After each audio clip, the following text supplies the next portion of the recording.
예수께서 거기서 나가사 두로와 시돈 지방으로 들어가시니 가나안 여자 하나가 그 지경에서 나와서 소리질러 이르되 주 다윗의 자손이여 나를 불쌍히 여기소서 내 딸이 흉악하게 귀신 들렸나이다 하되 예수는 한 말씀도 대답하지 아니하시니 제자들이 와서 청하여 말하되 그 여자가 우리 뒤에서 소리를 지르오니 그를 보내소서.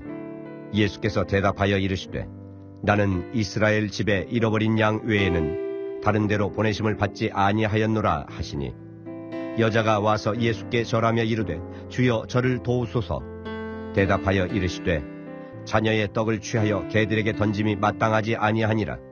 여자가 이르되 주여 올소이다마는 개들도 제 주인의 상에서 떨어지는 부스러기를 먹나이다 하니 이에 예수께서 대답하여 이르시되 여자여 내 믿음이 크도다 내 소원대로 되리라 하시니 그때로부터 그의 딸이 나으니라.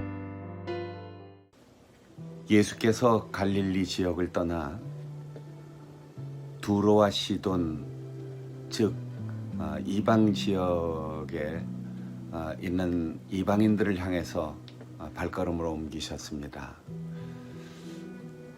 예수님의 일행을 계속 따라오면서 부르짖어 예수님께 하소연하는 한 여인이 있었습니다.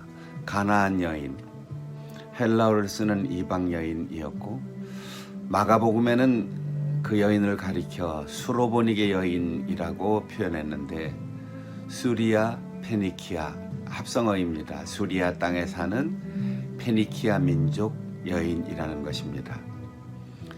여기에 이렇게 쓰인 이유는 선민 유대인과 구별되는 아주 열등한 민족 혹은 불결한 인종 이런 뜻으로 기록한 것이죠.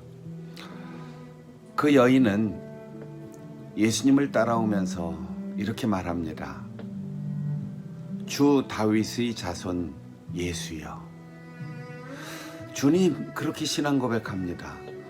다윗의 자손, 유대인들의 간절한 메시아 사상을 이야기합니다. 그러면서 내 딸을 고쳐주십시오. 내 딸이 지금 귀신이 들려서 정말 처참하고 비참하고 눈뜨고 볼 수 없을 정도로 불쌍하게 목숨을 이어가고 있습니다. 거의 죽게 되었습니다. 내 딸을 고쳐주십시오. 이상하게도 예수님은 한마디도 대답하지 않고 그냥 계속 걷는 겁니다.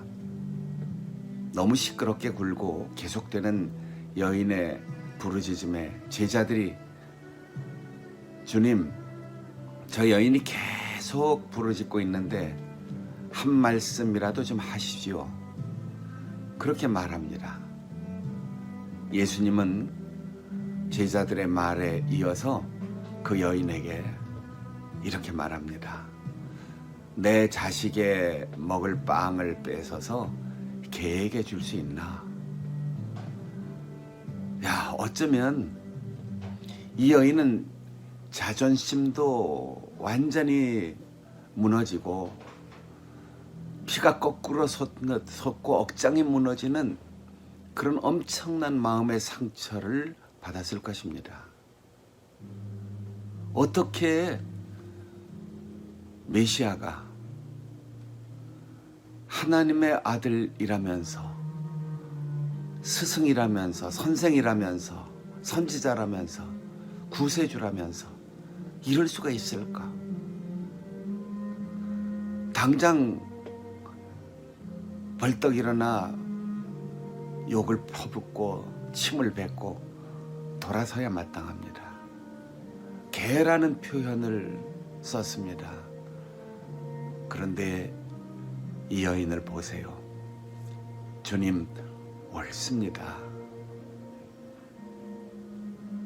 그러나 개들도 주인집 밥상에서 떨어지는 부스러기를 주워 먹지 않습니까? 주님이 유대인을 위해서 오신 선지자이며 구세주라는 말을 들었습니다. 그러나 이스라엘 백성들에게 전해주신 말씀, 이스라엘 백성들에게 들려주신 진리, 이스라엘 백성들에게 베풀어 주신 치유와 회복, 기적의 역사를 부스러기만큼이라도, 부스러기 같은 것이라도 남는 것이 있으면 좀 주십시오. 얼마나 감동적인 장면입니까? 저는 중학생 시절에 처음 교회 나와서 학생 부흥회에 참석했는데 부흥 강사 목사님이 매 시간마다 노래를 불러요.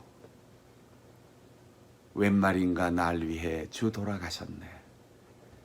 이 벌레 같은 날 위해 큰 애 받으셨네. 그 노래를 들으면서 이해가 가지 않았어요. 이 벌레 같은 날 위해 큰 해 받으셨네. 줄줄줄줄 눈물을 흘리면서 계속 시간마다 이 노래를 부르는데 정말 이해가 가질 않았어요. 그런데 이제 하나님의 그 크신 사랑 앞에 나를 놓고 보니까 주님이 피 흘려 살을 찢기시고 나를 위하여 목숨을 내주신 그 십자가 앞에 서니까 개가 뭡니까? 벌레가 뭡니까? 먼지만도 못하고 발톱의 때만도 못하고 이 세상 그 어떤 것과도 비교할 수 없는 아주 작은 존재, 죄로 물들어 하나님 앞에 감히 설 수 없는 존재인 것을 깨달았을 때 개라는 표현에 옳습니다라고 한 이 여인이 얼마나 진리를 잘 깨닫고 예수님을 잘 이해했는가를 알 수 있었습니다. 자식을 위해서 그보다 더한 상처도 받을 각오가 되어 있습니다. 그래서 피를 토하는 심정으로 옳습니다. 나는 당연하게 요청할 권리도 없고 공로도 없습니다. 자격도 없습니다. 그러니 불쌍히 여겨 주옵소서. 여러분, 우리는 구원받을 자격도 없고 은혜 받을 자격도 없고 하나님을 아버지라 부를 자격도 없고 복 받을 자격도 없고 누릴 자격도 없는 존재입니다. 오직 주님께서 불쌍히 여겨주셨기 때문에 우리가 구원받은 겁니다. 믿음이란 나 자신이 어떠한 대우를 받고 내가 주님 앞에 나아가는 그 과정에서 어떤 장애물이 있더라도 그것 때문에 자존심 상하거나 그것 때문에 상처받거나 그것 때문에 절망하지 않고 반드시 주님은 나를 고쳐주실 거다. 반드시 주님은 은혜를 주실 것이다. 오직 할 수 있는 단 한마디, 불쌍히 여겨주시옵소서.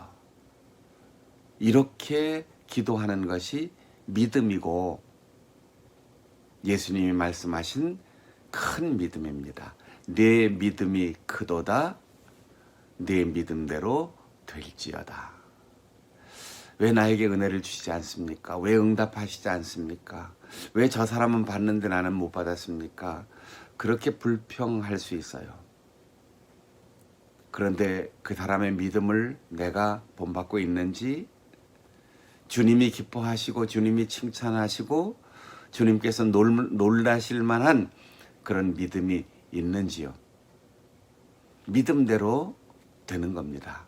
그때부터 그 여인의 딸이 나았다고 했습니다. 보잘것없는 흔들리는 작고 형편없는 믿음이 아니라 순수하게 주님을 바라보면서 큰 믿음으로 주님의 마음을 감동시키고 오직 불쌍히 여겨주시옵소서 그렇게 간절히 부르짖어 기도함으로 응답받는 우리 성도들이 되시기를 바랍니다. 기도하겠습니다. 주의 말씀 의지하여 깊은 곳에 금을 던져 오늘 그가 놀라운 일을 이루시는 것 보라. 주의 말씀 의지하여 믿음으로 금을 던져 믿는 자에게 능치 못함 없네.